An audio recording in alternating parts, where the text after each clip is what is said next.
Ja. Zraven, to je stena, deli samo za onem stanovanjem. Za onem stanovanjem, ja. Če bi bil še bolj močnejši sonek, če bi se stena podrla, ne bi bilo več, ker bi morala verjetno. Tako da pa škoda v sobi ni neka velika, ampak je tu v kuhinji, kopalnica, hodnik, to je najbolj razdajano. Ne vem, čudi me, da so sploh preživela, ko so zraven tega dogodka bila v bistvu.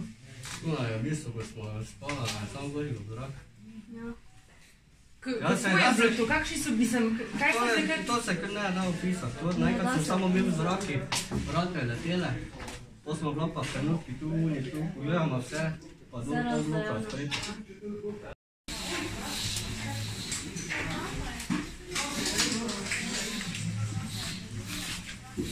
Bil je najsletni otrok sin, k sreči je imel zakaj dosta te eksplozije slušal ni, da pa ni poškodovanje, pa pač bila sreča, da je bil dejansko tiste sobi, ki je bilo zaprto, nekako se mi zdaj razložilo.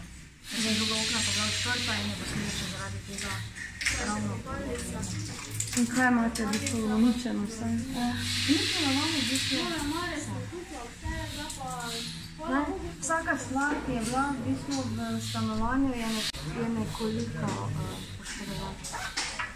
Predstavila je čisto vse, balkon je strgalo skoraj da ven, isto kot njema, samo pač moj še ni dol padal.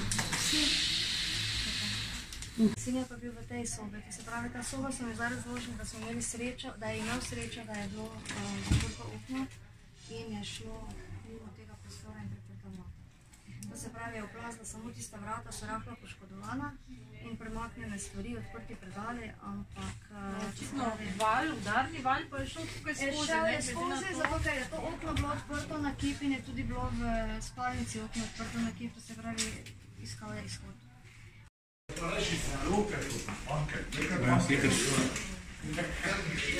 Ti pa nikaj.